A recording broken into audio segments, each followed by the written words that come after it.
Muy bien, pues vamos a continuar con el tema que teníamos entre manos, que es el cambio climático. Ayer vimos muchos datos que van a ser importantes para poder comprender más lo que vamos a presentar aquí hoy. Hoy va a ser un poquito más técnico, vamos a entrar un poquito en la ciencia, voy a intentar que sea didáctico. Si veis que me enrollo en alguna palabra rara, podéis levantar la mano y cortamos y lo traducimos de otra manera. Yo vengo de la biología, soy licenciado en ciencias biológicas, por lo tanto es posible que a lo mejor se me vaya un poquito por ahí, pero voy a intentar hacerlo ameno. Mucho de lo que vamos a presentar va a ser un vídeo. Vamos a ver lo que son los otros datos. La idea no es sentar una doctrina. Nosotros vamos a analizar, voy a analizar de manera lo más objetiva posible los datos, los otros datos que no se presentan,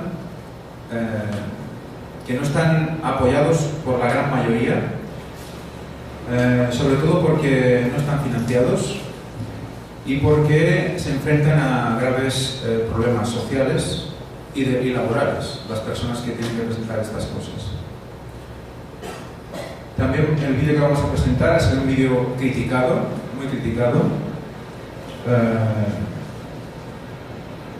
Ha sido presentado en Gran Bretaña ya hace por lo menos 5 años, creo recordar. Y realmente vamos a ver otro punto de vista que en muchas ocasiones nos pasa por alto. ¿Por qué? Porque en la televisión solo vemos una línea. Si investigamos un poco vamos a ver que realmente hay mucha diversidad de opiniones, hay estudios científicos para todos los gustos, así que vamos a intentar ser objetivos y sobre todo desde el punto de vista de la palabra de Dios. Saber lo que dice el Señor al respecto de todo esto y lo que ya sabemos al respecto de armas geofísicas, por ejemplo, para comprender un poco más todo esto. Los otros datos. Ya en la gráfica de la primera diapositiva, no se ve muy bien aquí por la luz quizás, pero veis como hay una gráfica, ¿no? Que cuanto más alto sería más temperatura, cuanto más bajo menos temperatura. Aquí sería el año 1500 aproximadamente. Ya veis que hay como lo que le llaman una pequeña edad de hielo, y aquí un periodo cálido medieval. Son dos situaciones que duraron pues unos cientos de años cada una, y uno se dio primero y la otra se dio después. Y no es hace mucho tiempo, apenas 300 años. O sea que no está tan lejos la glaciación como podíamos pensar por las teorías evolucionistas, etc. Esta es la base sobre todo, se basa en esto, en la teoría, digamos, del calentamiento global debido a los gases de efecto invernadero. Y sobre todo centrado en el CO2. Vamos a ver que no es el único gas, que hay más gases que son efecto invernadero, e incluso hay otro que es el 95% del total, que vamos a ver que es muy, muy familiar. Y de este no se habla. Vamos a ver si realmente estas relaciones son correctas. Antes de empezar a ver el vídeo, vamos a repasar unas noticias por encima para ir un poquito rápido, porque el vídeo dura unos 45 minutos, vamos a ir cortando y vamos a ir hablando. El deshielo abre nuevas rutas marítimas en el Ártico. Vamos a ir viendo en todo lo que vamos a ir viendo hoy que todo el tema del cambio climático, tal cual se está expresando hoy en día, tiene una base muy económica. Y viendo lo que vimos ayer con el tema de las armas geofísicas, vamos a comprender por qué algunos lugares se deshielan, otros no se deshielan. Y por qué interesa que el hielo no esté en el Mar del Norte. Pues aquí vemos algo. Vemos que hay deshielo de rutas marítimas. ¿Qué quiere decir? Que antes tenían que hacer todo este camino que está en color azul, que es lo que están haciendo ahora para transportar mercancías, pero que si se deshiela el Ártico, ¿qué va a pasar? ¿Qué nos vamos a ahorrar? Mucho dinero, ¿verdad? Productos más económicos. Y las grandes empresas, bueno, y grandes países exportadores como China y Estados Unidos se van a comunicar mucho mejor, ¿verdad?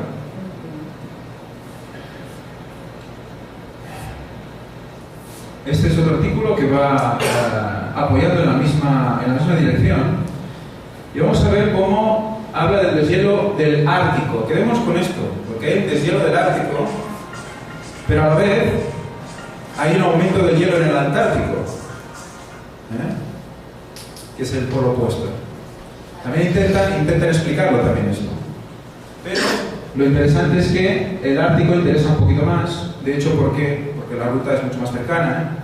Vamos a ver lo que dice este artículo. Dice: el satélite Envisat de la Agencia Espacial Europea, ESA, ha registrado una importante disminución en el hielo ártico. Este deshielo permitirá la utilización de dos rutas marítimas de forma simultánea: el pasaje noroeste y la ruta del Mar del Norte de Rusia. Las cubiertas de hielo del Océano Ártico en los últimos 5 años han sido las menos extensas jamás vistas. Con el deshielo ha quedado transitable el conocido como pasaje norte, en el archipiélago ártico canadiense, que históricamente no era navegable. Además, ya desde agosto la ruta del Mar del Norte de Rusia permanece abierta al tráfico marítimo. La ESA señala algunas de las consecuencias más inmediatas de este fenómeno en el mismo documento. La apertura de esta ruta trae consigo potenciales reclamaciones de soberanía a la posibilidad de que especies marinas migren a través del Océano Ártico. Allí en España, concretamente la televisión regional de Cataluña, enseñaron cómo ya había buzos rusos colocando banderas debajo del hielo, para que en el momento que este deshielo se produjese, ellos pudieran reclamar la soberanía de lugares donde hay petróleo también.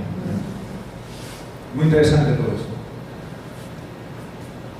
El deshielo y la posibilidad de acceder a los yacimientos y recursos biológicos del Océano Ártico, además de disparar la actividad científica y económica en el Ártico, ha llevado a los países de la zona a incrementar sus actividades allí.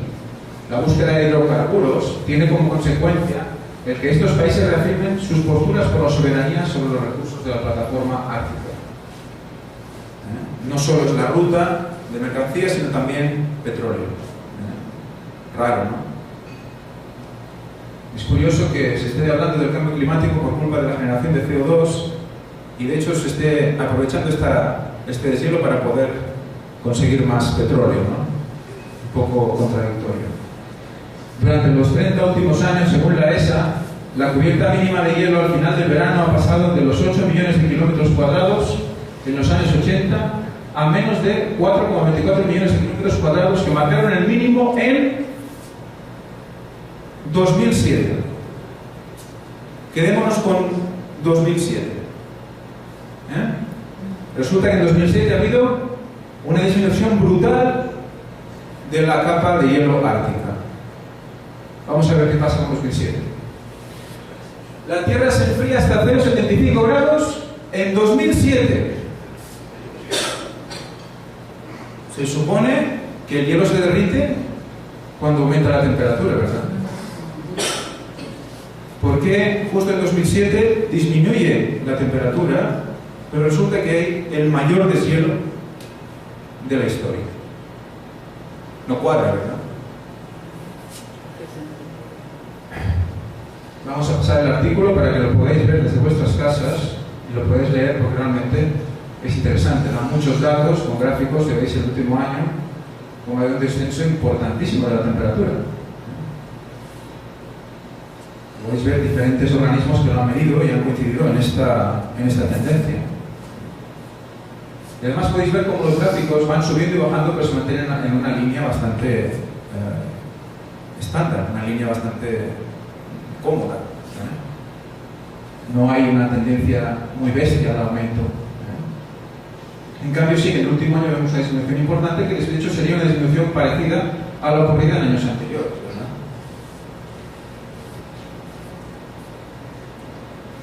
Aquí vemos más datos, más autores que explican sobre este tema. En la última parte dice: por su parte, el prestigioso investigador canadiense Steve McIntyre echó por tierra el pasado mes de septiembre otro mito sobre los registros climáticos del siglo XX. La corrección de un error informático por parte de la NASA estableció que 1934 y no 1998 fue el año más caluroso de Estados Unidos a lo largo de los últimos 100 años. Eso lo vamos a ver en el vídeo. De hecho, los nuevos datos de la NASA establecen que 3 de los 5 años más calurosos durante dicho periodo son anteriores a 1940. 1940 y alrededor de ese año es la clave, es la clave para comprender el gran engaño del cambio climático. Hay un punto de calor impresionante en esa época. En una época en la que la generación de CO2 a nivel industrial era cero. Descubrimos los falsos mitos del cambio climático respecto al nivel del mar. ¿Varía de verdad según los polos? Podéis coger un vaso de agua, poner un poquito de hielo, marcáis la línea del nivel del agua, y después de que se haya derretido el hielo, ve a ver si esa línea está en el mismo lugar respecto del nivel del agua del vaso. Vais a ver que no cambia. Entonces, todas las imágenes que vemos del glaciar Perito Moreno que se va deshelando ahí en el sur de Argentina es natural y es hielo de agua que cae en el agua. Es un glaciar que llega donde tiene que llegar. Eso pasa cada primavera. Que grandes trozos de hielo que están flotando en el agua se caigan, se separen de la masa central y se deshielen en medio del mar, no implica un aumento del nivel del mar. Es solo si el hielo que está encima de la Tierra, en Groenlandia por ejemplo, se deshiela, como ya lo vimos en la conferencia. Ese hielo no está en el agua. Es agua que no está pesando en el agua, está en la Tierra. Si se deshiela, entonces sí, va a haber aumento. Este artículo ya nos lo presentó Víctor ayer, nos dijo que lo leyéramos completo, yo también os lo recomiendo, de verdad. Vamos a quedarnos con algunas frases y vamos a quedarnos un poco sorprendidos. Pero ahora vemos que los datos de temperatura históricos para el territorio continental de Estados Unidos fueron alterados deliberadamente por científicos de la NASA y la NOAA en un intento políticamente motivado para reescribir la historia y reclamar el calentamiento global, que está haciendo que las temperaturas de Estados Unidos con su tendencia al alza. Los datos muestran en realidad que estamos en una tendencia al enfriamiento, no una tendencia al calentamiento. ¿Cómo es eso? ¿Tenemos tendencia al enfriamiento? Vamos a ir estudiando todo eso. ¿Qué influye realmente en el clima? ¿Sobre el CO2? Aquí vemos el aumento que decía que del año 1930 a 1940, de esa época, hay un aumento impresionante de temperatura que no tiene nada que ver con el CO2 y en cambio, como podéis ver el resto de años, hasta llegar hasta la época actual, hay una oscilación normal y estándar al respecto de la temperatura. En cambio aquí, ¿qué vemos? Un aumento espectacular. En una época en que la industrialización era mínima. Aquí habla de que las prácticas agrícolas miopes, en el sentido de que, bueno, deforestación brutal y grandes extensiones para grandes cultivos, evidentemente hacían que a nivel local no tuviéramos fijación de humedad en el suelo y por lo tanto cambios importantes en la temperatura a nivel local. Y eso hizo que aumentara la temperatura en esa época. O sea que hay más factores que en el CO2. Estas personas, está hablando de los que hablan del cambio climático exclusivamente por el CO2 o mayoritariamente por el exceso de CO2, son expertos en mentir con mala ciencia, ocultando sus engaños detrás de la portada del pensamiento científico y haciendo afirmaciones extravagantes tales como decir que cualquier persona que no cree sus datos inventados también debe creer que la Tierra es plana. ¿Con quién nos compara? Si no creemos eso, es como si creyéramos que la Tierra es plana. O sea que no somos, digamos, somos tontos. Somos tontos. Un miembro del IPCC destapa la gran mentira del cambio climático. Otro artículo que no tiene desperdicio. El señor Vincent Gray nos habla de toda una serie de corruptelas y falsedades que realmente es para sentarse y leerlo tranquilamente y realmente plantearse cómo podemos ser engañados tan fácilmente por no mirar un poquito más aparte de lo que es la televisión.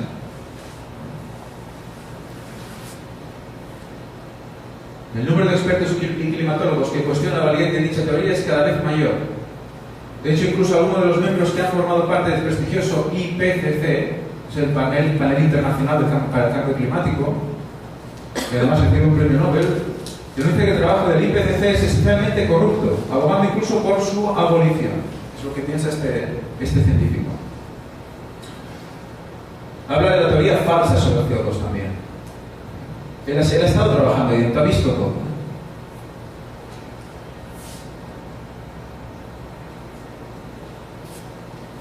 Pasaremos poco a poco. Vamos a quedarnos también con esta parte porque creo que es muy significativa. El segundo intento, también fallido, fue llevado a cabo por Guy Stuart Calendar, que revisó esta teoría en 1978. Pero una vez más, la temperatura se enfrió a lo largo de casi 4 décadas. Después de esto, los ciclos naturales del planeta comenzaron a elevar las temperaturas, algo que fue aprovechado por los ambientalistas para revivir la tesis del efecto invernadero. ¿Qué pasa? Se van aprovechando de unos ciclos que tiene la Tierra, como hemos visto antes, esas fluctuaciones de clima normales, se van aprovechando esas fluctuaciones, momentos en los cuales esas fluctuaciones aumentan o disminuyen, para apoyar y lanzar ciertas teorías, que luego pasan unos años y ya nos acordamos. Los que tienen un poquito de memoria recordarán que al principio el problema era ponerse laca en el pelo. No sé si recordáis. Los CFCs. Eso ha pasado de moda. La capa de ozono. Eso ha pasado de moda. Yo recuerdo cuando estudiaba que era, vamos, el top. Y ahora resulta que eso ya ni se habla. De hecho, como ya de ozono ya tenemos de sobras, pues ya no sirve. Como vimos ayer. Por lo tanto hay que buscar otra cosa. Y la gente solo se va nutriendo de lo que recibe en ese momento, pero no tiene memoria. ¿Qué más dice? La idea cuajó. Finalmente, en la conferencia de la ONU sobre el clima celebrada en Río de Janeiro, en Brasil, en 1992, aprovechando ese ciclo de aumento de temperaturas. ¿Pero qué pasa en 1992? Ayer hablamos del HAR. ¿Recordáis cuándo empezó el HAR? ¿Cuándo se activó el HAR? Justo en 1992. Los que quieran, repasen la conferencia de hoy. Cuando se decide que el clima es causa, el calentamiento global es causa de los gases de efecto invernadero, y se lo toman en serio, resulta que es el mismo momento en el que el HAR empieza a funcionar. ¿Verdad? Demasiadas casualidades, ¿no? Sigue hablando, dice, sin embargo, tan solo los gases de efecto invernadero están autorizados a cambiar el clima. Dice, hay muchas cosas influyen en el cambio del clima, pero para el IPCC solo el CO2. Y veremos al final por qué se concentran en el CO2. ¿A quién vincula el CO2? ¿Por qué interesa tanto el CO2 si no es tan determinante?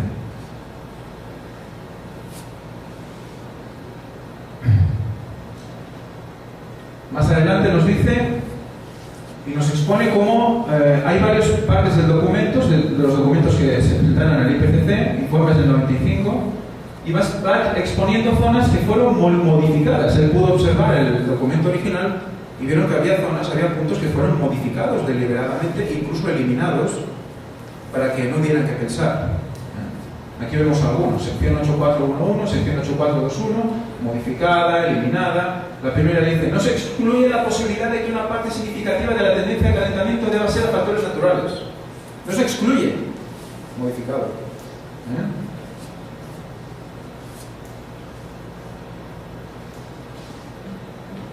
Alguna que otra eliminada. Finalmente llegamos a la cuestión más difícil de todas, cuando podemos atribuir que de un modo inequívoco el cambio climático a causas antropogénicas. Emisión de CO2. No es de sorprender que la mejor respuesta a esta pregunta sea no lo sabemos. No sabemos si esto realmente es lo que influye. Porque los estudios no son concluyentes, pero hay que tacharlo, porque si no, no entramos en el juego. ¿Por qué es el juego del CO2? Vamos a seguir viendo. Predicen una nueva edad de hielo para el año 2030. Si buscáis un poco vais a encontrar cómo estos datos son reales y están expresados por diferentes medios de comunicación importantes, medios reconocidos. hay esta señora de la Universidad de Northumbria, señora Zarkova, científica, ha elaborado un sistema para ver cómo influye el Sol en el clima. Y se dio cuenta que en el momento que hubo esa pequeña glaciación, como hemos visto al principio en el gráfico del principio, esa pequeña mini glaciación de hace unos 200 años, esa mini glaciación resulta que el Sol tenía una actividad muy baja, casi 10.000 veces inferior a la actual. Y hubo inviernos que duraban 6 meses. Pues dice que hay una tendencia al enfriamiento y que en el año 2030 vamos a entrar en una pequeña edad de hielo otra vez. Entonces, ¿cómo es posible? ¿Cómo es posible? Vamos a seguir viendo. Os dejo el artículo para que lo sigáis leyendo porque es realmente interesante. Estudia los ciclos solares que curiosamente son de 11 años. Son ciclos de 11 años. Y luego un ciclo global de 90 años. Los que han estudiado numerología, hemos hecho en las conferencias, veréis que estos números son realmente importantes, interesantes, sabiendo que el Sol es creación de Dios. Os dejo todo el artículo.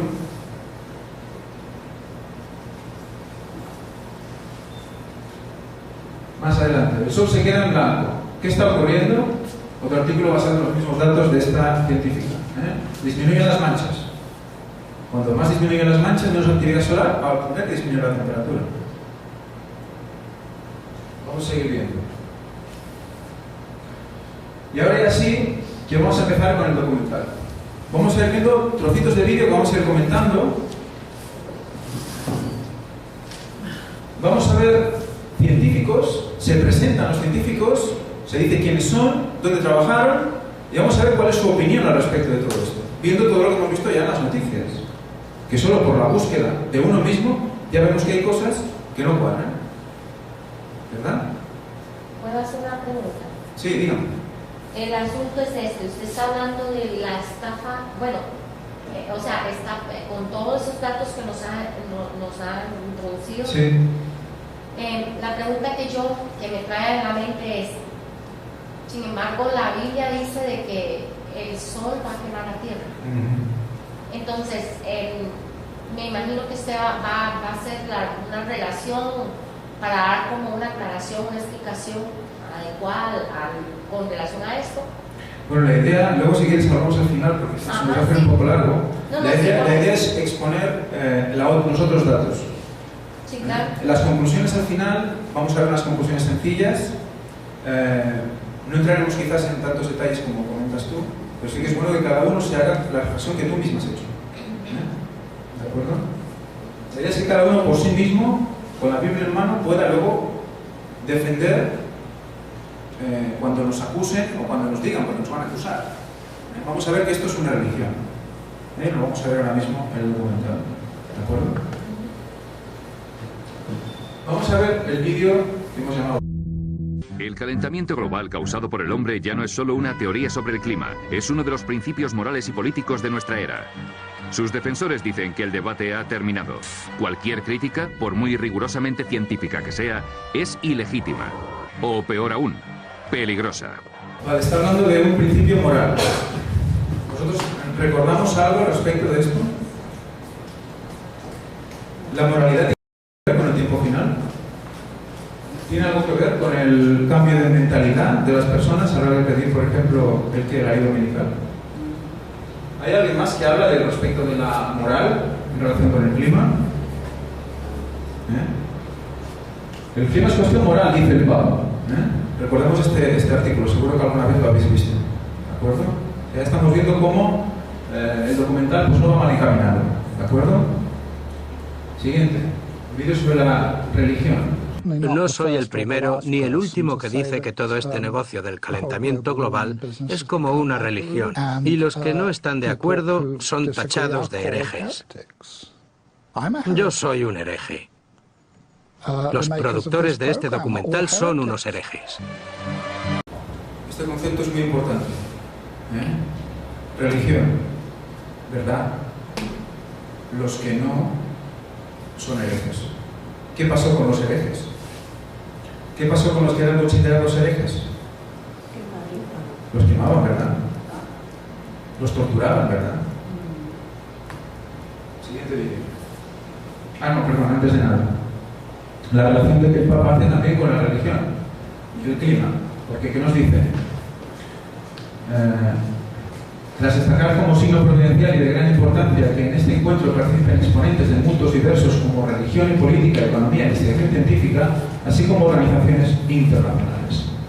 Aquí está uniendo a quién? A todos, incluida la religión, en esta reunión que tuvo el Papa en el Vaticano.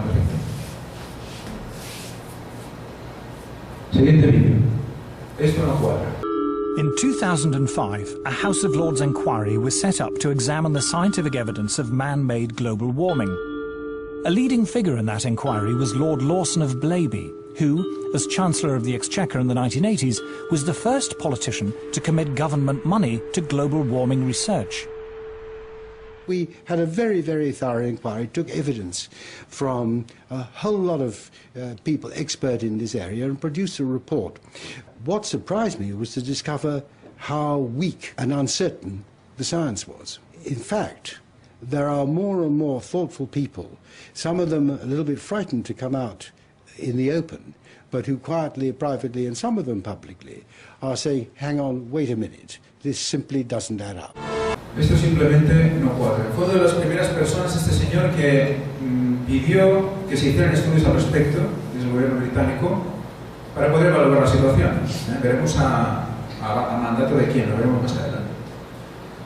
Y en los primeros estudios es importante ver esto porque ahora todos los datos están muy pisados, digamos, ¿no? Todos muy dirigidos, pero volver al inicio, volver a ver los estudios que al principio se hicieron, nos da una visión diferente. Volver a las personas que allí estuvieron y vieron lo que realmente salió y cómo ahora se está limando todo, ¿de acuerdo? Siguiente vídeo. El clima ha cambiado siempre. La tendencia actual al calentamiento se remonta hace unos 200 años, al final de un periodo muy frío en la historia de la Tierra. Los climatólogos se refieren a esta época como la pequeña edad de hielo. En el siglo XIV, Europa entró en la pequeña edad de hielo, y en los inviernos más crudos de esta edad, ríos como el Támesis o el Ebro se helaron por completo. And where we would look for evidence of this are the old illustrations and prints and pictures of Old Father Thames, because during the hardest and toughest winters of that little ice age, the Thames would freeze over. And there were wonderful ice fairs held on the Thames, skating and people actually selling things on the ice. Antes de la pequeña edad de hielo, hubo una época templada y agradable en que las temperaturas eran más altas que hoy en día. Una época que los climatólogos designan como período cálido medieval. En Europa esta fue la era de los grandes constructores de catedrales. Es importante que la gente sepa que el clima hizo posible un estilo de vida muy diferente en la época medieval. Hoy día pensamos que el calentamiento va a tener consecuencias apocalípticas. En realidad, cuando describimos este periodo cálido, tendemos a asociarlo con riquezas.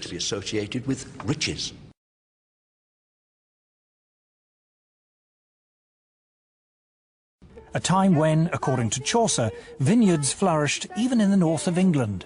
All over the city of London, there are little memories of the vineyards that grew in the medieval warm period. So this was a wonderfully rich time. And this little church, in a sense, symbolizes it, because it comes from a period of great wealth. Si nos remontamos más allá del periodo cálido medieval, encontramos otras épocas de calor, incluida una muy larga durante la Edad de Piedra que los geólogos conocen como Holoceno máximo. Cuando las temperaturas fueron notablemente más altas que hoy en día durante más de 3 milenios. Voy a mostrar esto porque es interesante. Vemos que hay unas fluctuaciones climáticas naturales. Vemos que hay unas fluctuaciones... Hola. Vemos en este gráfico que hay unas fluctuaciones climáticas que son naturales, que la propia Tierra ha ido asumiendo, de unos 200 años de diferencia, pero que al final hay una que ellos hablan de 6.000 años atrás. Es curioso, porque nosotros sabemos que aquí se acaba todo, ¿verdad? Más atrás no hay nada más. Sabemos que los métodos de medición actuales, cuando llegan a 6.000 años, luego pues pasan cosas raras, como el tema del carbono 14, como que se va a unas medidas que se salen de la gráfica. ¿Por qué? Porque realmente no había nada antes. Pero es curioso ver cómo en esta zona de los 6.000 años marcan una temperatura que se mantuvo constante durante milenios, ¿verdad? Unos 1500 aproximadamente. ¿Qué pasó 1500 años después de la creación? Hubo un diluvio, ¿verdad? Eso sería hace unos 4.500 años, ¿sí? Por lo tanto, unos 4.500 años caería por aquí, ¿verdad? ¿Cierto? ¿Qué pasó? ¿Bajaron las temperaturas? ¿Bajan las temperaturas después del diluvio? ¿Qué pasaba antes del diluvio? Había una tierra que estaba toda la tierra con la misma temperatura. Y no llovía. No llovía. Toda la tierra tenía un clima tropical. ¿Y por qué se mantenía la tierra, toda la tierra, a la misma temperatura? Es para pensar cómo era posible eso. ¿Qué dice la palabra de Dios en Génesis? En la creación, el Señor dice que separó las aguas de las aguas, ¿verdad? ¿Había unas aguas dónde? En el cielo, ¿verdad? Y esas aguas cayeron como cataratas cuando el diluvio se dio, ¿cierto? Ese agua rodeaba toda la tierra. El agua del cielo. Agua. Bueno, aquí la calefacción no se utiliza mucho, ¿verdad? Aquí están todos en muy buena temperatura. Pero en las zonas más frías se utiliza calefacción por agua. El agua se mueve por toda la casa y cuando tú enciendes la calefacción se calienta toda el agua y toda la casa está a la misma temperatura. ¿Cómo funcionaba entonces? Había un efecto realmente invernadero entonces para que toda la Tierra se mantuviera a la misma temperatura. Es curioso que estemos hablando de un efecto invernadero antes de que Cristo venga también, ¿verdad? Muy bien. Vamos a seguir. If we go back 8,000 years in the Holocene period, our current interglacial, it was much warmer than it is today. Now, the polar bears obviously survived that period. They're with us today. They are very adaptable, and these warm periods in the past, what we call hypsithermals, pose no problem. Había osos polares, no se extinguieron, ¿verdad? Aún los tenemos hoy. O sea que no hace falta que nos pongan más imágenes de los osos polares. Los osos polares también los tenemos en los zoológicos de por aquí y no se mueren. Vamos a seguir. Siguiente vídeo, vídeo 4. El boom industrial. Vamos a ver en qué se basa la teoría del cambio climático. Cualquiera que vaya diciendo que el dióxido de carbono es el principal responsable del calentamiento del siglo XX no ha visto siquiera los datos numéricos. A principios del siglo XX, buena parte del mundo seguía siendo preindustrial. No mucha gente tenía electricidad y coche aún menos. La industria era bastante primitiva, restringida a unos cuantos países y ahogada por la depresión económica.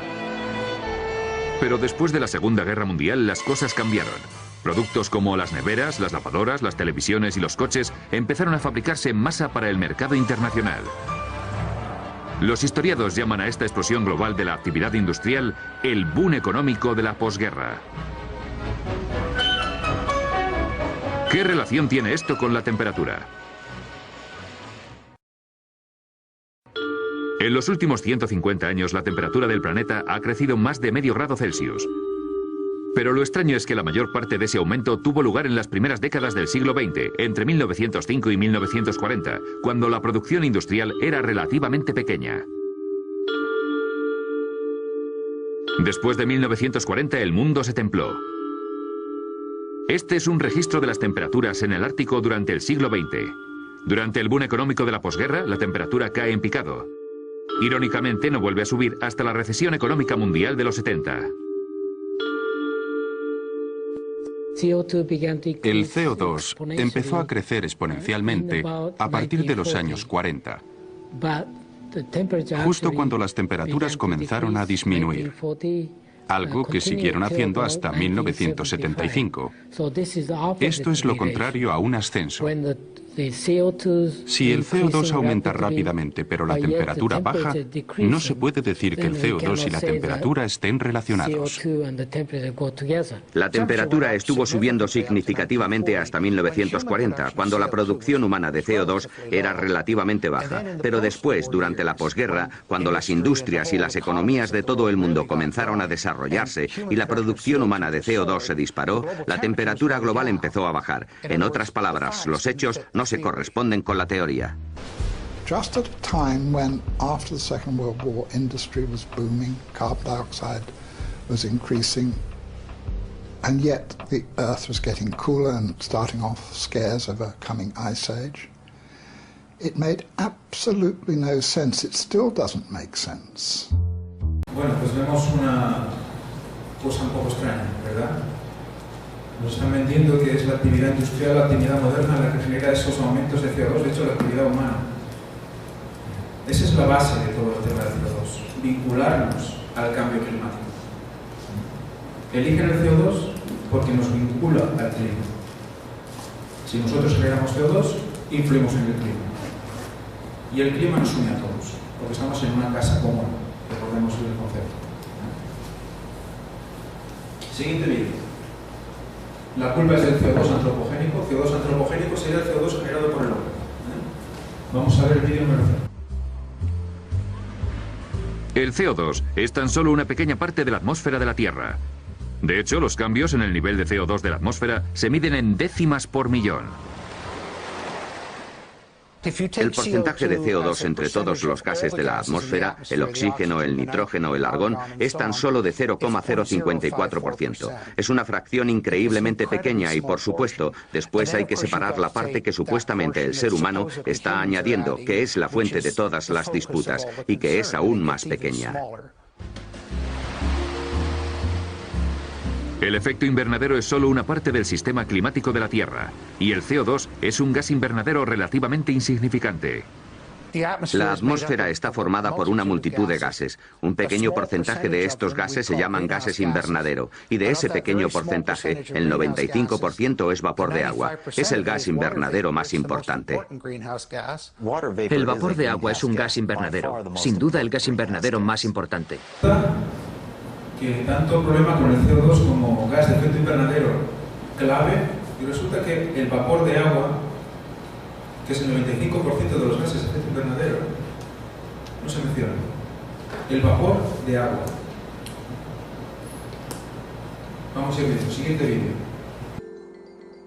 Si se tratara de un calentamiento invernadero, haría más calor en mitad de la troposfera, a unos 10 o 12 kilómetros de la atmósfera, que en la superficie.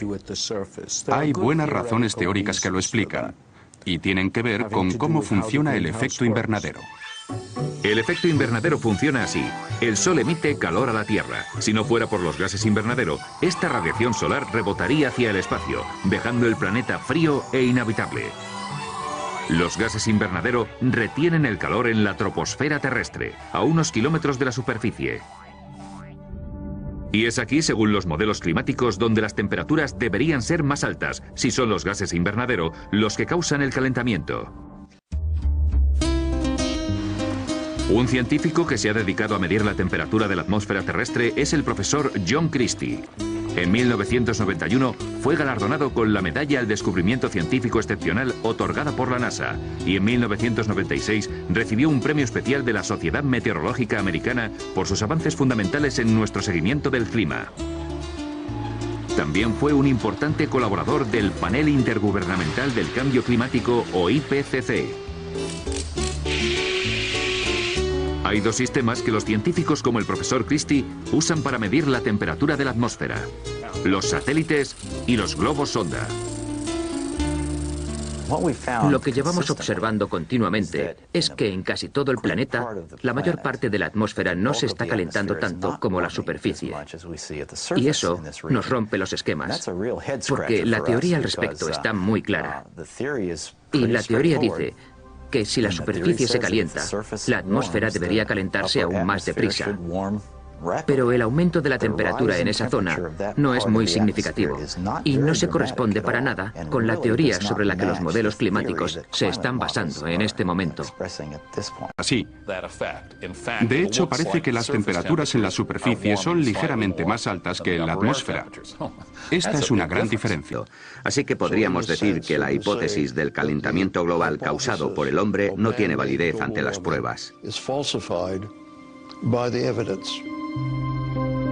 El reciente calentamiento de la Tierra ha tenido lugar en el momento y el lugar equivocados. Si el CO2 fuera determinante en el cambio climático, la temperatura debería haber subido durante el boom económico de la posguerra, y debería haber más calor en la troposfera que en la superficie. Pero ocurre exactamente lo contrario. Primero vemos que el efecto invernadero, los gases de efecto invernadero son necesarios para la vida. Eso nos lo explica también. Dentro de ellos el agua, el vapor de agua. Si no hubiera estos gases de efecto invernadero estaríamos todo el rato, estaríamos helados, seríamos Marte. O sea que es necesario que esos gases estén. Y bueno, hemos visto que la temperatura tendría que ser mayor en la troposfera al respecto. Pues parece ser que esto no se da, al menos en las zonas que estos señores han hecho las pruebas. Vimos ayer también que en el tema del HARP ellos conseguían aumentar la temperatura en algunos lugares para que cambiaran las corrientes de aire. Al cambiar las corrientes de aire cambia el clima completo. O sea que aquí tenemos que hay zonas en las cuales puede aumentar la temperatura y zonas en las cuales no puede aumentar la temperatura. Entonces no hay una cosa global, hay cosas locales que, en cierta manera, como hemos ido viendo, se pueden estar provocando para que en algún lugar concreto el hielo se derrita, o en algún lugar concreto tengamos un terremoto, o en algún lugar concreto tengamos un huracán, etcétera, etcétera. La troposfera.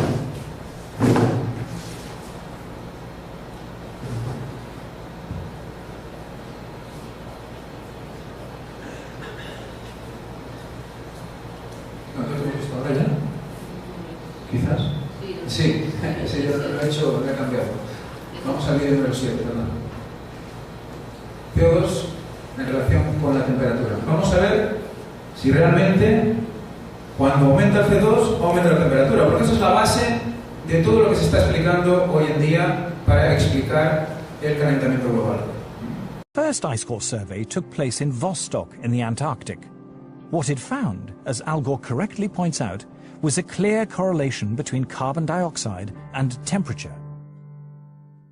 We're going back in time now, 650,000 years. Here's what the temperature has been on our Earth.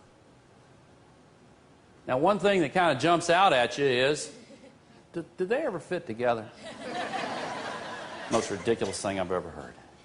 The relationship is actually very complicated, but there is one relationship that is far more powerful than all the others, and it is this. When there is more carbon dioxide, the temperature gets warmer. Al Gore says the relationship between temperature and CO2 is complicated, but he doesn't say what those complications are. In fact, there was something very important in the ice core data that he failed to mention. El profesor Ian Clark es un destacado paleoclimatólogo ártico que estudia los registros de la temperatura terrestre de los últimos cientos de miles de años.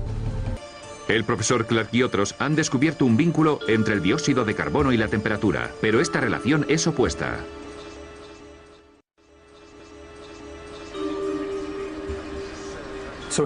Aquí tenemos un registro de las temperaturas en el hielo de Vostok, y la línea roja indica una subida de la temperatura entre un primer momento y un segundo momento en un intervalo clave, en el que salimos de una glaciación. Vemos que la temperatura asciende y después asciende el nivel de CO2. El CO2 va por detrás en ese ascenso, lleva un retraso de 800 años, así que la temperatura determina el CO2 de los 800 años posteriores. Ha habido varias investigaciones de envergadura sobre los núcleos de hielo y todas indican lo mismo. Las temperaturas suben y bajan y al cabo de unos cientos de años el dióxido de carbono las sigue. Así que es obvio que el dióxido de carbono no provoca el calentamiento. De hecho, podemos decir que es el calentamiento el que aumenta los niveles de dióxido de carbono. Claramente, el CO2 no puede estar causando cambios de temperatura porque es un producto de la temperatura. Sigue los cambios de la temperatura. Primero vemos cómo Al Gore se cachondea, si habéis visto eso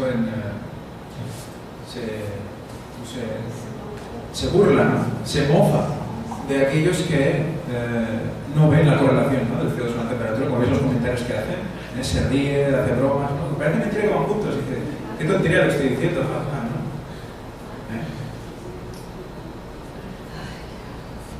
Y luego vemos cómo hay un desfase entre estos datos, ¿de acuerdo?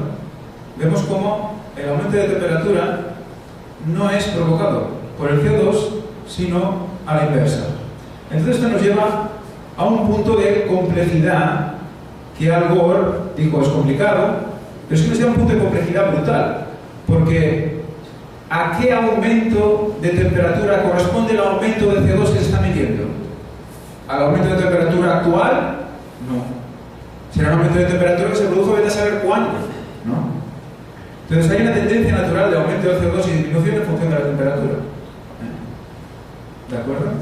Que se aproveche esto para intereses es otra cosa. Vamos a ir viendo. Siguiente vídeo. Ahora al revés. ¿Cómo hace la temperatura para aumentar el CO2? Volcanoes produce more CO2 each year than all the factories and cars and planes and other sources of man-made carbon dioxide put together. More still comes from animals and bacteria, which produce about 150 gigatons of CO2 each year, compared to a mere 6.5 gigatons from humans. An even larger source of CO2 is dying vegetation, from falling leaves, for example, in the autumn. But the biggest source of CO2 by far is the oceans.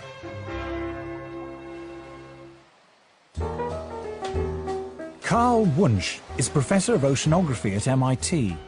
He was also visiting professor in oceanography at Harvard University and University College London, and a senior visiting fellow in mathematics and physics at the University of Cambridge.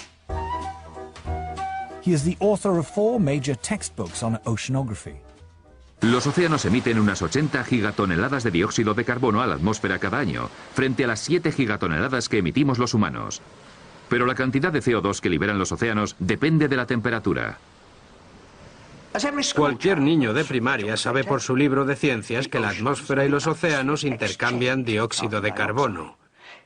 Cuando los océanos se calientan, liberan dióxido de carbono a la atmósfera. Y después, cuando se vuelven a enfriar, toman dióxido de carbono y lo almacenan. Pero ¿por qué hay un retraso de cientos de años entre un cambio de temperatura y un cambio en la cantidad de dióxido de carbono que entra o sale del mar? La razón es que los océanos son tan grandes y profundos que tardan siglos, literalmente, en calentarse y enfriarse. Primero cabe destacar que una de las partes que fue criticada de este documental fue los datos que se aportaron al respecto de que los volcanes tiraban más CO2, etcétera, que los humanos juntos. Eso parece ser que no es del todo correcto. El resto de cosas sí. Luego el señor Carl Wunsch se ve que no estuvo de acuerdo en cómo se presentaron sus datos. Este señor que está aquí parece ser que se tiró para atrás en algunas cosas, dijo que estaba fuera de contexto, etc. Fue llevado a la Ofcom el caso, o sea, una agencia que controla toda la verdad que se dice en la televisión. Y justamente en el tema concreto de los datos que aportó se consideró que no estaban fuera de contexto. Sí que se alegó que lo pusieron entre otros científicos que no estaban muy de acuerdo con él, y bueno, eso fue lo que básicamente se quedó. Pero a nivel de datos, lo que estamos viendo es correcto. ¿Cuántas gigatoneladas ha dicho que echa el mar, el océano de CO2? Unas 80 o 90 gigatoneladas. En cambio, los humanos, 6,7 gigatoneladas de CO2. Si los mares se calientan, tiran más CO2. Y yo me pregunto, ¿tú puedes hacer entonces que el mar, en algún lugar concreto, aumente la emisión de CO2? Puedes hacerlo. Ayer vimos que todo era manipulable, ¿verdad? Podemos enviar el HARP a una pequeña zona donde se esté controlando o donde estén los sensores de CO2, porque los sensores de CO2 no están en cada milímetro, ¿eh? Hay diferentes lugares en el mundo donde se controla la temperatura de los océanos, etcétera, etcétera. Si yo envío una serie de rayos para calentar ciertas zonas, vamos a aumentar el CO2 en falta.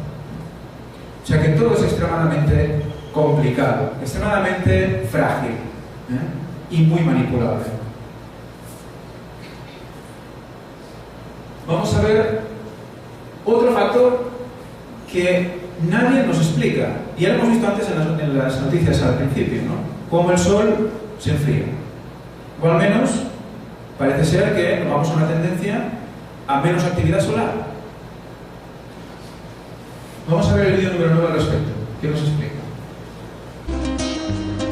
A finales de los 80, el físico polar Piers Corbin decidió probar un método revolucionario para predecir el tiempo. A pesar de todos los recursos del Instituto Oficial de Meteorología, la nueva técnica de Corbin daba lugar sistemáticamente a resultados más precisos.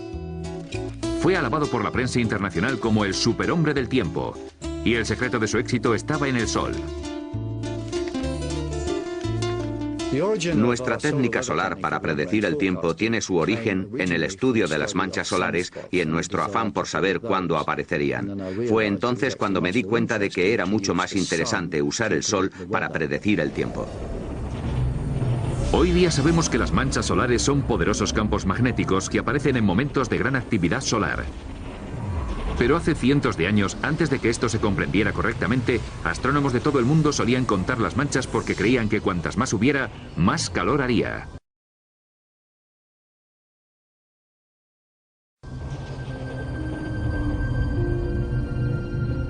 En 1893, el astrónomo británico Edward Maunder observó que durante la pequeña edad de hielo apenas hubo manchas solares visibles. Fue un periodo de inactividad solar que se conoce como el mínimo de Maunder. Pero ¿hasta qué punto pueden las manchas solares predecir el tiempo? Decidí comprobarlo apostando por el tiempo a través de William Hill, en contra de lo que el Instituto de Meteorología decía que iba a ser un pronóstico normal. Y fui ganando dinero un mes y otro, y otro, y otro. El Instituto de Meteorología dijo que el invierno pasado iba a ser excepcionalmente frío. Nosotros dijimos, no, qué tontería, va a ser un invierno muy normal. Y especificamos cuándo iba a hacer más frío, después de Navidad y en febrero. Estábamos en lo cierto, ellos no. En 1991, científicos veteranos del Instituto Danés de Meteorología decidieron juntar los registros de las manchas solares durante el siglo XX y compararlos con los registros de las temperaturas. Lo que descubrieron fue una correlación increíblemente directa entre lo que ocurría en el Sol y los cambios de temperatura en la Tierra. La actividad solar creció bruscamente hasta 1940. De ahí fue disminuyendo hasta los 70 y después volvió a crecer otra vez.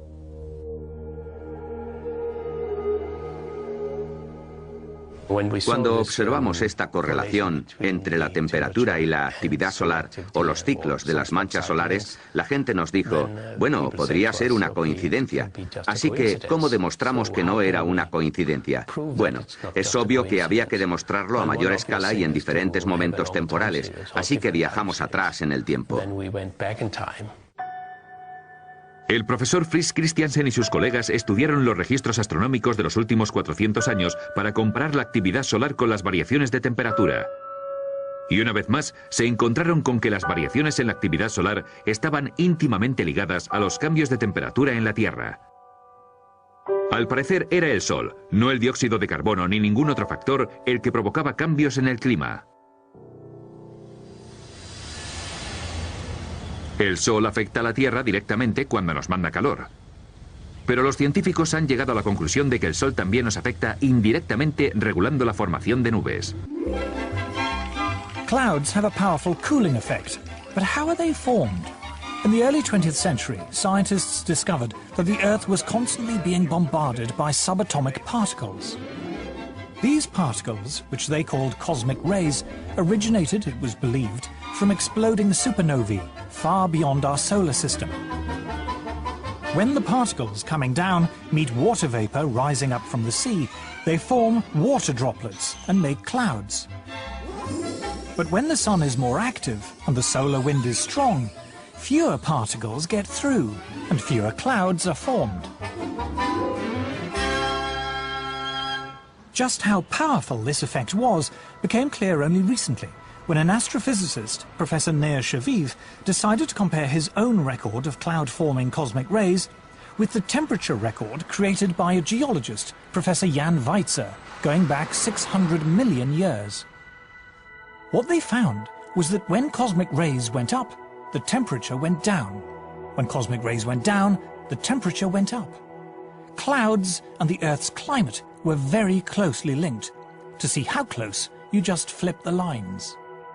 We just compared the graphs, just put them one upon the other, and it was just amazing. Jan Weitzer looked at me and says, you know, we have very explosive data here. I've never seen such vastly different records coming together so beautifully to show really what was happening over that long period of time. The climate was controlled by the clouds. The clouds were controlled by cosmic rays. And the cosmic rays were controlled by the sun. It all came down to the sun. Aquí tenemos el Sol, que no había salido hasta ahora. Está claro que influye de una manera espectacular en el clima, en la formación de nubes, junto con esos rayos cósmicos. Pero hay algo en este documental, en esta parte final, que si lo volvéis a ver, vais a ver que en la primera gráfica que sale, donde se ven las temperaturas y los rayos y la actividad solar, en la última tirada la temperatura sube, pero los rayos solares se quedan a media altura y no siguen. Hay uno de los detractores de este documental, que es el mismo que dijo la teoría esta sobre que aumentaba la temperatura respecto de la actividad del Sol, dijo que en los últimos años de nuestra historia reciente, esto no correlacionaba. O sea que había habido disminución de la actividad solar, la cual hemos visto antes que ya se estaba dando, pero en cambio las temperaturas iban subiendo, porque nosotros tenemos un concepto de que pasamos más frío. Nos sentimos más fríos. Estamos aquí en Costa Rica, yo vengo de España y yo no tengo el concepto de que haga más frío. De hecho, hablamos incluso con mi hermano Víctor, que él recuerda los fríos de Gerona, de la ciudad donde vivimos, que eran realmente potentes. Y estamos hablando de una edad de, ¿qué? 50 años, 40 años. O sea que no es de hace mucho. Decía frío. Y ahora hace menos frío. Entonces, ¿cómo es posible que viendo cómo el Sol actúa, viendo cómo las gráficas se correlacionan, llega un punto en que esa gráfica no se da el dato? Estas personas no comprenden muchas cosas, quizás. Ven muchas cosas, pero se quedan en algo que quizás sepan y no digan. El tema de las armas geofísicas. ¿Por qué si ahora tiende el Sol a disminuir su actividad, tenemos aún altas temperaturas? Eso nos tiene que hacer pensar. Vamos a hacer un poco de historia. Estar muy atentos a este vídeo porque realmente vamos a entrar en la parte quizás no tan de ciencia, pero sí para comprender por qué nos llevan donde nos llevan y qué han utilizado para unir a... En los años 70, en pleno miedo al frío, la excéntrica teoría de Bert Bolin sobre el calentamiento global causado por el hombre parecía absurda. Pero todo cambió por dos motivos. En primer lugar, las temperaturas empezaron a subir. Y en segundo lugar, los mineros ingleses se pusieron en huelga. Para la primera ministra Margaret Thatcher, la energía era un problema político. A principios de los 70, la crisis del petróleo había provocado una recesión. Cuando ya todo el mundo, digamos, occidental o del norte ya se ha puesto en condiciones, ha gastado todo lo que tiene que gastar de petróleo, de gas, se ha puesto en sus casas, ya tiene su calefacción y... Luego hay que decirle a las personas que quieren hacer lo mismo que no lo hagan porque van a contaminar, porque no sé ¿Dónde está la falacia? Es una falacia todo esto. Es un engaño realmente grande. Y luego el Papa va y defiende esto. Y el Papa va a defender esto. ¿Realmente está por la gente pobre? El Papa. Por los pobres de este mundo. Sí que regala 200 paraguas a la gente que cuando llueve al del Vaticano, vale, muy bien. Pero las cosas que realmente importan. Vamos a ver el último vídeo. Vamos a ver que negar el cambio climático es como negar el holocausto. Hoy día, si te muestras escéptico ante el cambio climático, es como si estuvieras negando el holocausto. Este movimiento ecologista es en realidad un movimiento político activista que se ha vuelto enormemente influyente en todo el mundo. Todos los políticos actuales lo saben, ya estén en la izquierda, en el centro o en la derecha.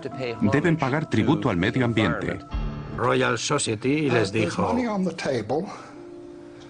aquí hay dinero para quien me demuestre esto, así que ellos cogieron y se lo demostraron. Inevitablemente, en cuanto los políticos toman partido por una causa y se identifican con ella, el dinero empieza a entrar. Así es como funciona esto. La investigación, el desarrollo y las instituciones empezaron a crecer inevitablemente cuando, digámoslo de esta manera, empezaron a estudiar el clima haciendo énfasis en la relación entre el dióxido de carbono y la temperatura. En 1988, por petición de la señora Thatcher, el Instituto Británico de Meteorología creó una unidad especial para los modelos climáticos que fue la base de un nuevo comité internacional, llamado Panel Intergubernamental del Cambio Climático, o IPCC. Su primera gran investigación predecía desastres climáticos como consecuencia del calentamiento global. Recuerdo que cuando fui a la conferencia de prensa me sorprendieron dos cosas. Primero, la simplicidad y la elocuencia con las que se transmitió el mensaje. Y segundo, la absoluta falta de consideración hacia todas las investigaciones climatológicas anteriores, incluida una sobre el papel del Sol, que había sido clave en una importante reunión de la Royal Society solo unos meses antes. Pero este nuevo énfasis en el dióxido de carbono producido por el hombre como posible problema medioambiental no solo era cosa de la señora Thatcher. It was certainly something very favorable to the environmental idea, what I call the medieval environmentalism of let's get back to the way things were in medieval times and get rid of all these dreadful cars and machines. They loved it because carbon dioxide was for them an emblem of industrialization. Well, carbon dioxide clearly is an industrial gas and sort of tied in with economic growth, with transportation in cars, with what we call civilization. And there are forces in the environmental movement that are simply against economic growth. They think that's bad. It could be used to legitimize a whole suite of myths that already existed: anti-car, anti-growth, anti-development, and above all, anti-that great Satan, the US. Patrick Moore está considerado uno de los ecologistas más destacados de su generación. Es cofundador de Greenpeace. El clima empezó a ser un tema fundamental por dos razones muy distintas. La primera razón fue que a mediados de los 80, la mayoría de la gente ya estaba de acuerdo con las cosas razonables que los movimientos ecologistas decíamos que había que hacer. Y cuando la mayoría de la gente está de acuerdo contigo, es muy difícil seguir con una actitud de confrontación.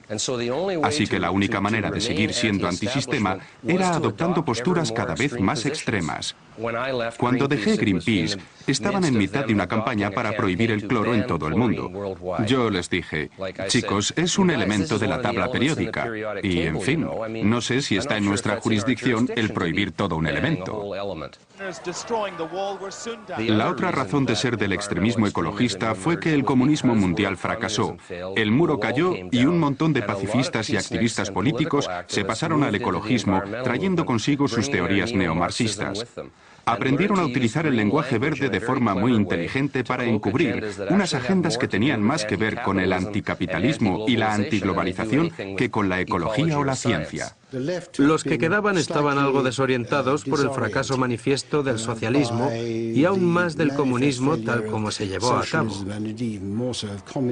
Así que seguían siendo tan anticapitalistas como eran, pero necesitaban un nuevo disfraz para su anticapitalismo. Y aquella alianza tan sorprendente entre la derecha de Margaret Thatcher y la extrema izquierda anticapitalista y ecologista fue la que creó este movimiento a partir de una idea disparatada.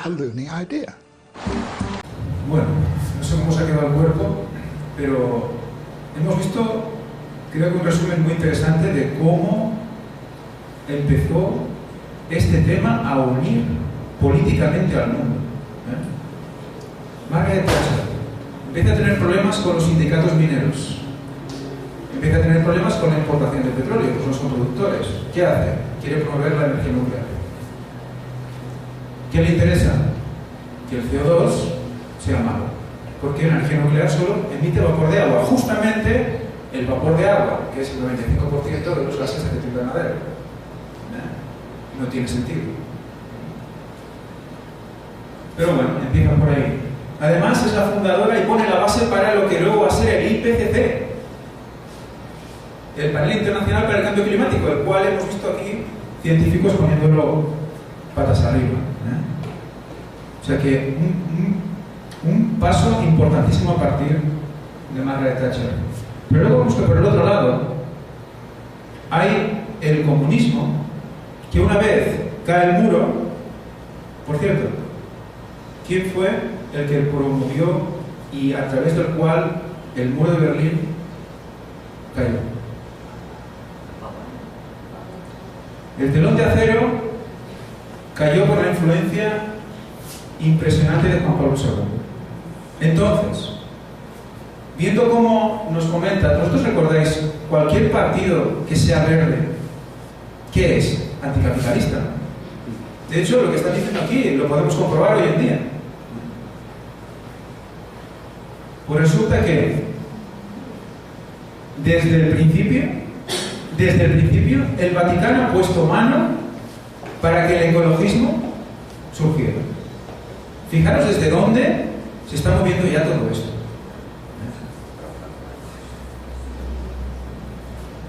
Ya hemos visto el resumen final.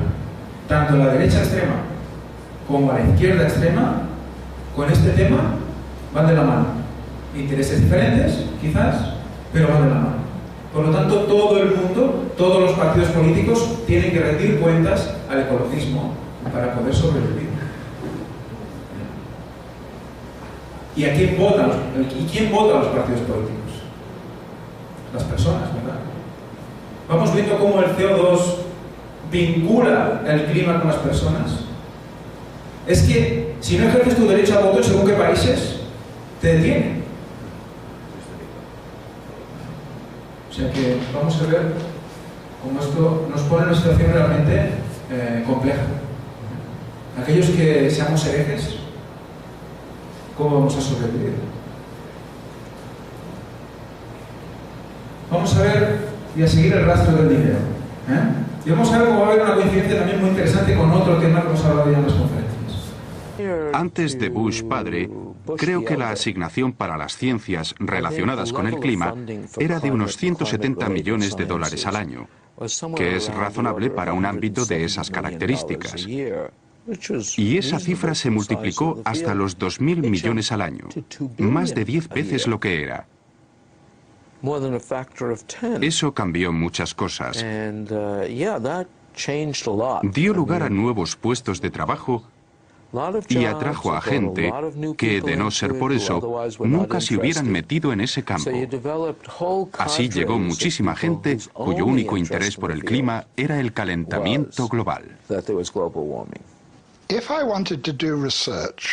Si yo hubiera querido hacer un estudio sobre, pongamos, las ardillas de Sussex, lo que hubiera hecho a partir de 1990 habría sido poner en mi petición que mi estudio iba a tratar el comportamiento de las ardillas de Sussex con especial referencia a los efectos del cambio climático. De esa manera conseguiría el dinero.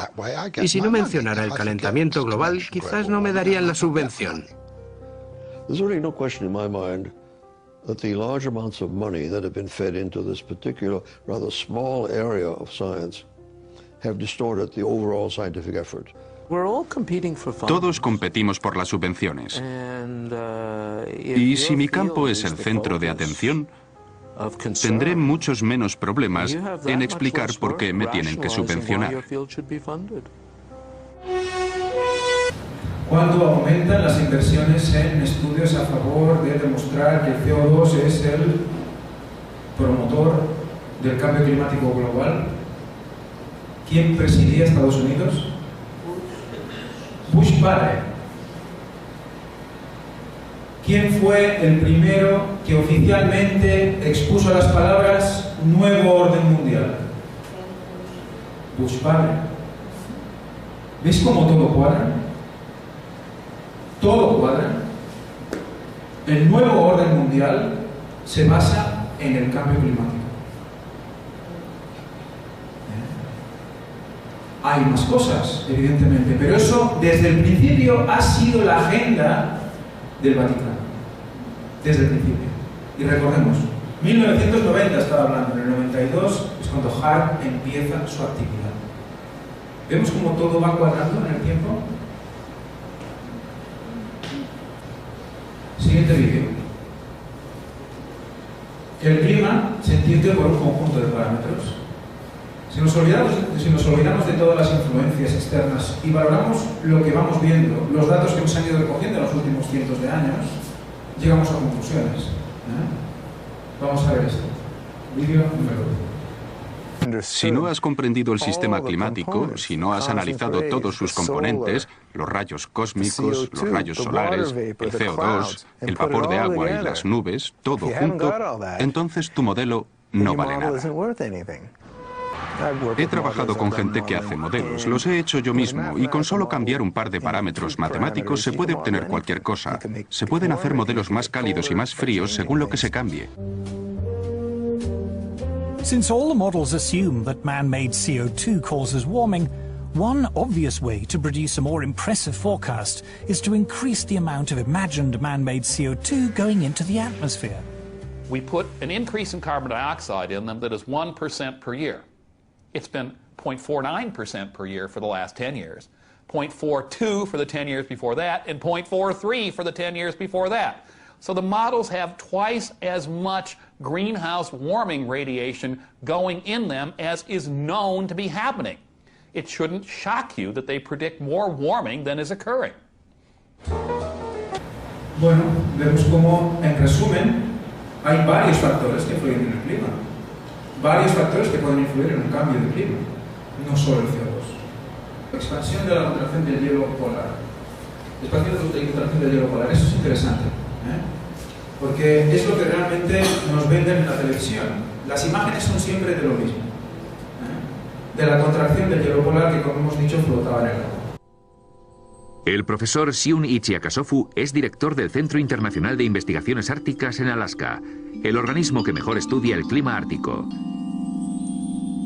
El profesor Akasofu insiste en que las placas de hielo están todo el tiempo expandiéndose y contrayéndose de forma natural. Hoy día sale a veces la noticia de que un pedazo de hielo se ha desprendido del continente antártico. Esto ha debido de ocurrir siempre, pero ahora tenemos satélites que detectan esos pedazos y por eso se convierten en noticias. Estos datos de los satélites meteorológicos de la NASA muestran las enormes contracciones y expansiones naturales del hielo de los polos durante los años 90. Cada vez que emiten un programa sobre el calentamiento global, veo trozos de hielo desprendiéndose de los glaciares. Pero en realidad, el hielo siempre está en movimiento. En las noticias suelen aparecer imágenes del hielo ártico desmoronándose. Lo que no dicen es que ese acontecimiento es tan normal como la caída de las hojas en otoño. Me preguntan que si he visto los pedazos de hielo desprendiéndose del glaciar. Sí, claro. Es la primavera. Ocurre todos los años. La prensa viene aquí para ver las consecuencias del desastre climático, pero yo les digo que no lo hay. Hay toda una serie de prensa ecologista que vive de esto. Entonces, hay otras partes en el vídeo que no sé si he puesto, no recuerdo. Pero lo digo ya, y es que hay todo un negocio alrededor de informar sobre el tema del cambio climático. Hay periodistas exclusivamente dedicados a esto. Y si los resultados son, bueno, hay una variación del 10 o el 20%, luego todo se estabiliza y vamos más o menos por ahí, no interesa. Interesa que haya un resultado realmente impactante para que se vendan periódicos, para que estas personas sigan viviendo. Por eso, si nosotros analizamos noticias de hace 15, 20, 40, 50 años, vamos a ir viendo cómo ha habido ya noticias de decir, en el año 2050 el nivel 7 metros, luego no, luego 2030, luego 2020, luego vuelve otra vez a 2030, luego ya no son 7, son 3. Va en función del tiempo que ha pasado desde la última noticia impactante. O sea que no se quiere vender una propaganda.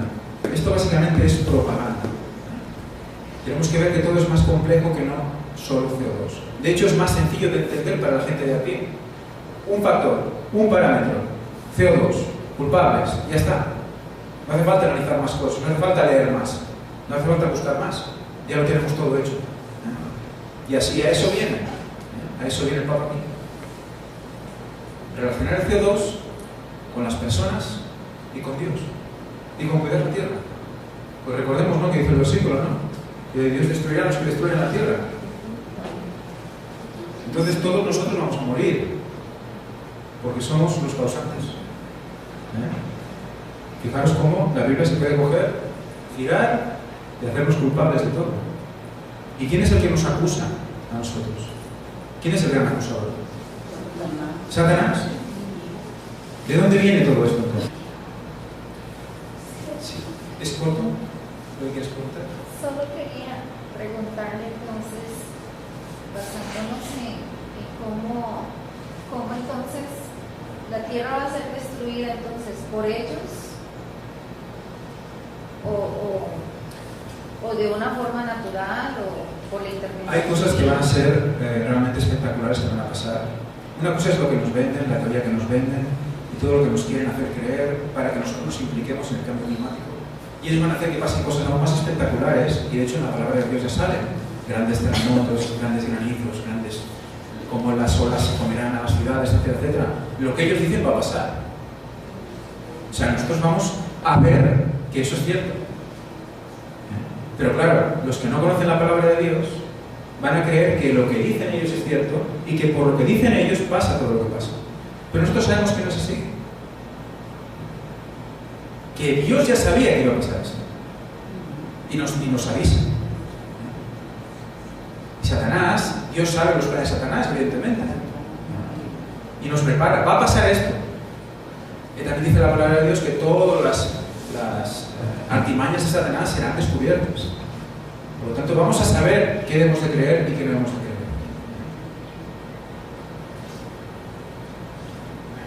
creer. Enfermedades. ¿Cuántas veces se ha vinculado el cambio climático a las enfermedades? Constantemente. Ayer lo vimos, ¿verdad? Vamos a ver una opinión un poco diferente al respecto.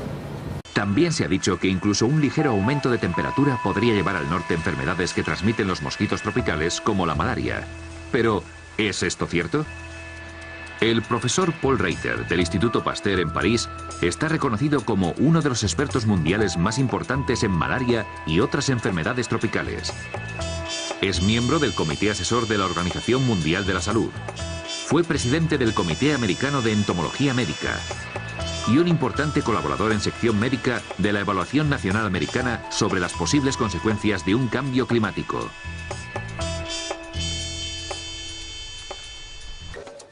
As Professor Reiter is eager to point out, mosquitoes thrive in very cold temperatures. Los mosquitos no son una especie tropical. La gente cree que solo viven en las regiones templadas, pero de hecho son extremadamente abundantes en el Ártico. La epidemia de malaria más devastadora fue en la Unión Soviética en los años 20. Se registraron unos 13 millones de casos al año y unas 600.000 muertes. Una catástrofe tremenda que llegó hasta el Círculo Polar. En Arkhángelsk hubo 30.000 casos y unos 10.000 muertos.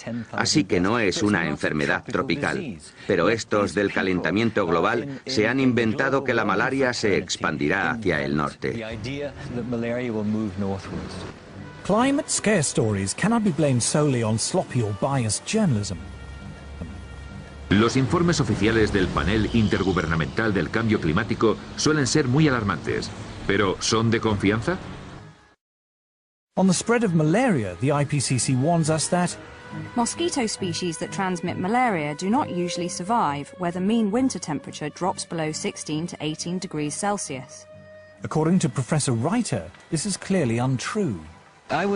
Me espantó leer el segundo y el tercer informe porque contenían información errónea y no había ningún tipo de mención a la literatura científica, a la literatura científica de verdad, a lo que escriben los especialistas en estos campos. En una carta al Wall Street Journal, el profesor Frederick Seith, expresidente de la Academia Americana de Ciencias, reveló que los redactores del IPCC habían censurado los comentarios de los científicos. Dijo literalmente, este informe no es la versión aprobada por los científicos colaboradores. Al menos 15 secciones clave de la parte científica habían sido eliminadas, entre ellas algunas como: ninguno de los estudios citados demuestra claramente que podamos atribuir los cambios climáticos observados al aumento de gases invernadero. Hasta la fecha, ningún estudio ha atribuido todo o parte de los cambios climáticos observados a las acciones del ser humano. El profesor Seith concluyó diciendo, nunca he sido testigo de una corrupción tan preocupante como la del proceso de revisión de estos informes del IPCC. En su respuesta, el IPCC no negaba haber eliminado ciertas secciones, pero sostuvo que el informe era sincero e imparcial y que las dudas sobre la causa del calentamiento global habían sido incluidas. Los cambios se hicieron en respuesta a los comentarios de gobiernos, científicos y organizaciones no gubernamentales. Cuando presenté mi dimisión al IPCC, creí que todo había acabado. Pero al ver el borrador final, me di cuenta de que mi nombre seguía allí, así que pedí que lo borraran. Me dijeron que yo había colaborado y que mi nombre tenía que aparecer, y yo les dije, no he colaborado, porque no han escuchado nada de lo que les he dicho. Al final se montó una buena, pero cuando les amenacé con emprender acciones legales, quitaron mi nombre. Creo que esto pasa mucho.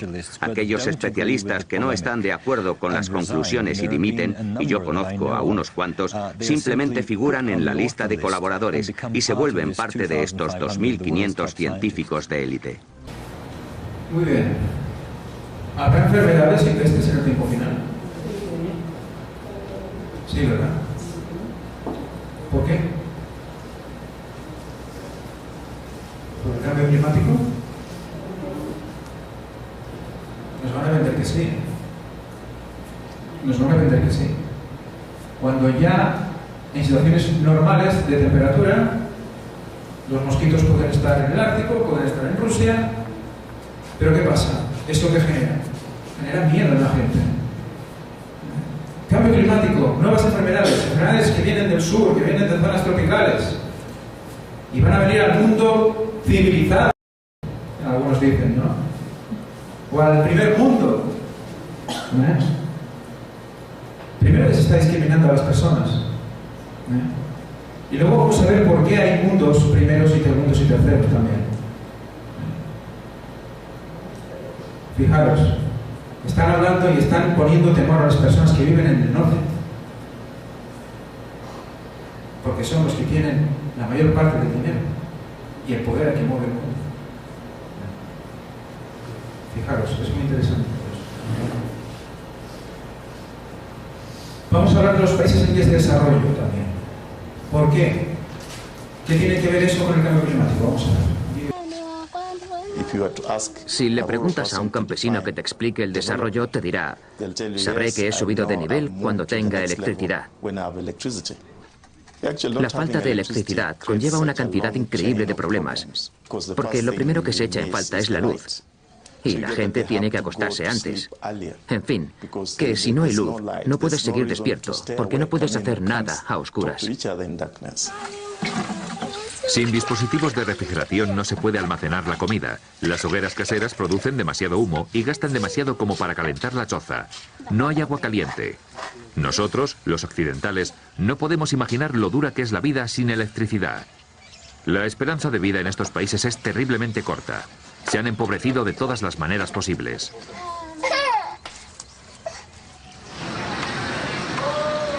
A pocos kilómetros, la ONU celebra las conferencias sobre el calentamiento global en su lujosa sede.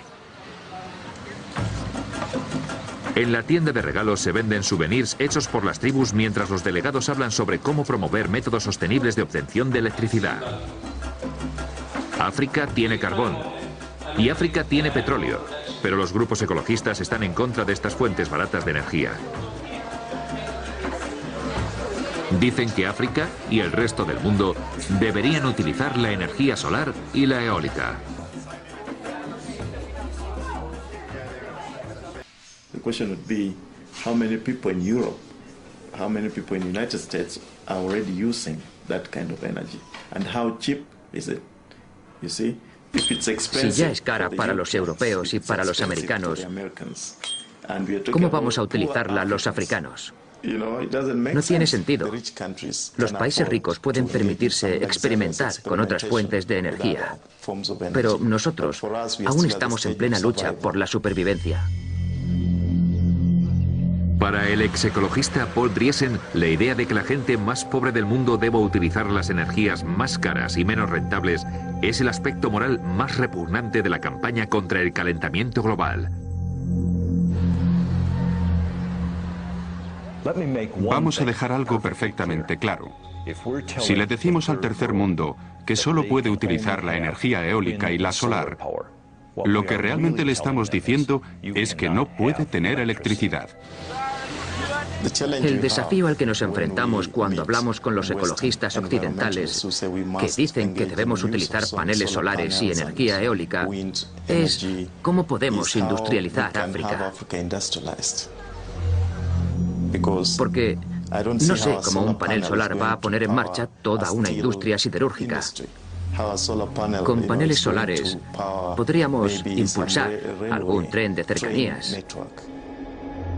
O quizá un transistor pequeñito, pero poco más. I think one of the most pernicious aspects of the modern environmental movement is this romanticization of peasant life. And the idea that industrial societies are the destroyers of the world.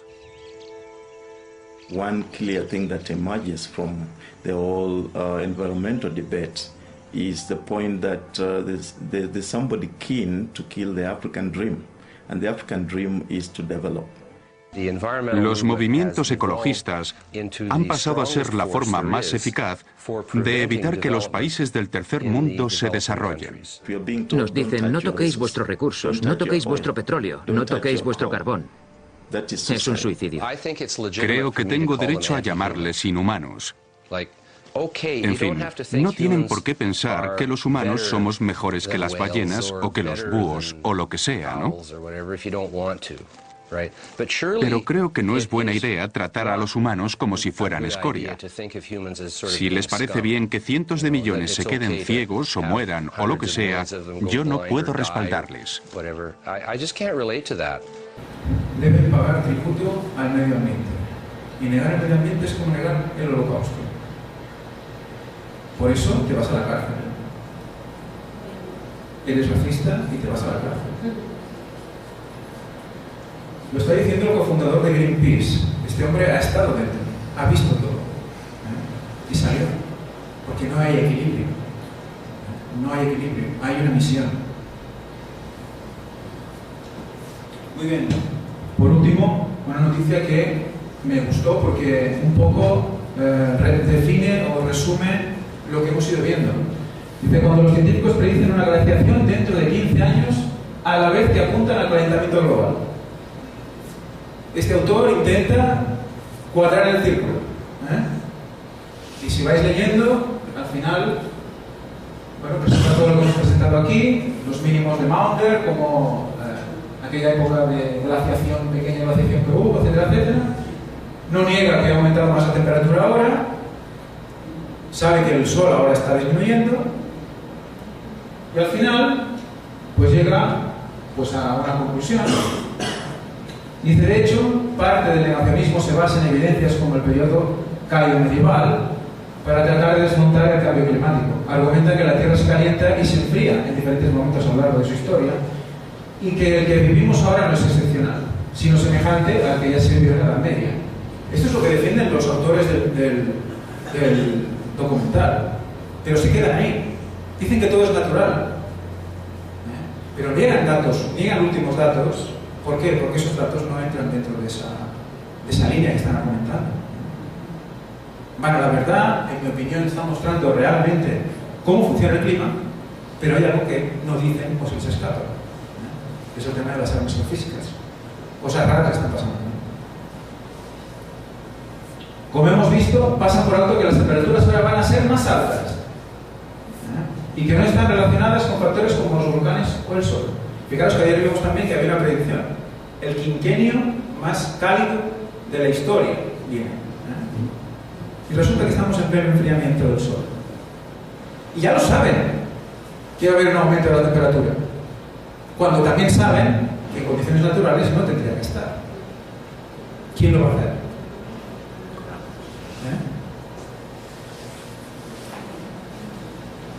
Como hemos visto, pasan por alto que las temperaturas ahora van a ser más altas, etc. y no están relacionadas a factores como los volcanes o el sol. Porque hay últimos datos que niegan esto. De modo que sí, quizá vivamos una mini glaciación. Y no, eso no implicará que el inmenso problema climático al que se enfrenta la humanidad esté solucionado. Se acaba así, cuadrando el círculo de una manera un poco especial. Una cosa no quita la otra. Falta algo aquí. Conclusiones y acabamos con ello. El CO2 aumenta, pero a la mitad de lo que los modelos climáticos incluyen. Hemos visto antes aquel científico que decía estos 10 años últimos 0,49, los dos anteriores 0,42, los 10 anteriores 0,43. Sí que aumenta el CO2. Aumenta, pero de una manera no como los modelos ponen, que es de un 1% anual. Es el doble del máximo. Muchos más factores que... madre mía, ¿qué he escrito aquí? Muchos más factores que no el... falta el CO2, muchos más factores que no el CO2 antropogénico influyen en el clima. Partículas cósmicas, nubes, el sol, la deforestación, los usos agrícolas. Pero el CO2 antropogénico es el único que une a la humanidad con el cambio climático. A nivel ambiental, a nivel político, también. El único factor que une. ¿Por qué? Porque sale de los coches y sale de todo lo que hacemos, de todo lo que consumimos. ¿Por qué se ha potenciado el petróleo? Para hacernos culpables. ¿Por qué se ha potenciado el gas y el plástico? Para hacernos culpables. Ese es el plan de Satanás. Y también quiere consumir todas las reservas de petróleo, porque sabe que ese petróleo, dice en agua, se utilizará ¿para qué? Para la destrucción final de la Tierra. Y es una jugada maestra, todo unido. A la vez que disminuye las reservas, genera una concienciación, una nueva religión global. Preparando el terreno para la ley dominical, como vimos ayer. Laudato si. Laudato si. El sol influye claramente en las temperaturas de la Tierra. El sol se enfría, en cambio las temperaturas medias se registran en tendencia al alza, armas geofísicas. Es un resumen muy así, a cuatro 4 frases, pero que recomiendo que leáis esos artículos porque realmente dan datos muy interesantes. Y bueno, con esto finalizamos. Disculpad que se ha alargado un poquito la charla.